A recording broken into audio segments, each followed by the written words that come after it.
Olá, sejam muito bem-vindos. Hoje é segunda-feira e, como tal, cabe-me a mim, Mariana Leitão, estar aqui convosco para mais um Ao Final do Dia.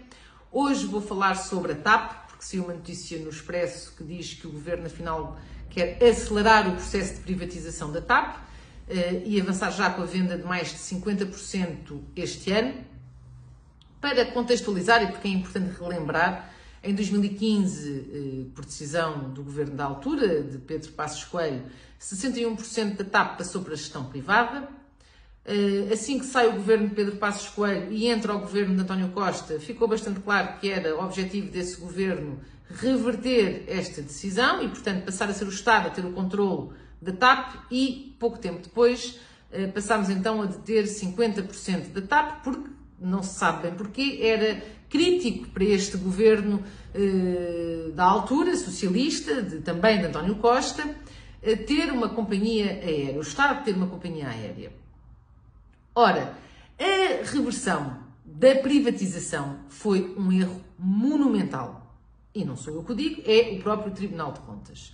Porque o Estado recuperou o controle acionista da TAP, mas perdeu direitos económicos e passou até a assumir mais responsabilidades, sendo mesmo o único responsável em caso de incumprimento de dívida por parte da companhia aérea.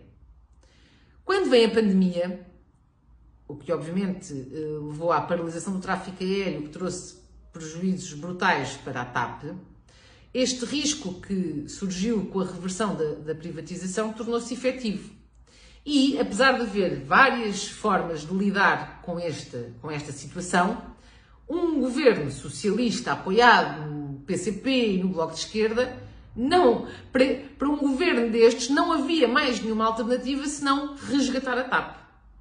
E por mais avisos que tivessem sido feitos, por mais discussão que tivesse havido na Assembleia da República, e não só na própria sociedade civil, o governo não arredou pé da sua cegueira ideológica e avançou para o resgate da TAP.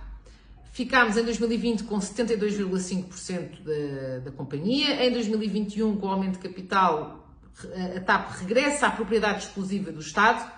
E, no fim do dia, este resgate e nacionalização custaram nada mais, nada menos do que 3,2 mil milhões de euros.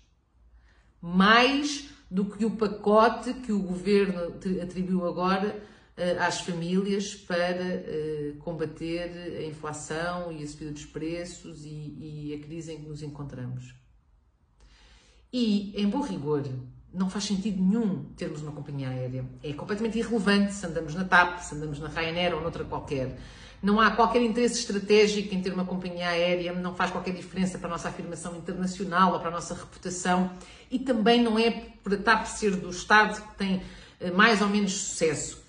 Houve inúmeros exemplos na Europa de soluções alternativas que poderiam ter sido tomadas para lidar com o problema da TAP e com a situação difícil da TAP, mas a verdade é que este governo nunca ouviu mais nada a não ser quem validasse esta ideia de que era muito importante ter uma companhia aérea de bandeira e, portanto, tudo foi feito por este governo e conseguido para ficarmos donos da TAP e a TAP ser uma empresa 100% pública.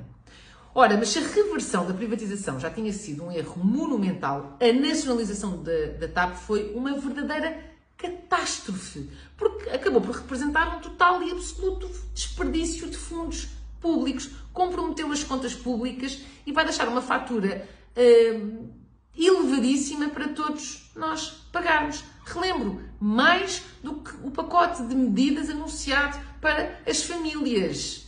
Foi a isto que chegámos por completa cegueira ideológica e foi preciso enterrar 3,2 mil milhões de euros e o governo perceber que Bruxelas não vai permitir que se gaste nem mais um cêntimo na TAP para finalmente se avançar para o processo de privatização. Tudo isto perfeitamente evitável. E a grande questão que eu coloco é: quem é que se vai responsabilizar por esta catastrófica decisão de resgatar e nacionalizar a TAP? e de lá enterrar 3,2 mil milhões de euros. É porque o legado do Partido Socialista tem duas características. Por um lado, deixa-nos sempre uma fatura de muitos mil milhões de euros para pagar. Por outro lado, é caracterizado por uma total e absoluta ausência de punição para os responsáveis que tomam estas más decisões que custam sempre tão caro. E, portanto, penso, infelizmente, que vai ser mais um exemplo em que a fatura vai ficar para todos nós pagarmos, mas as pessoas entram e saem dos cargos, tomam estas decisões que são, no fundo, erros crassos para o nosso futuro e nada lhes acontece. Muito obrigada a todos e até para a semana.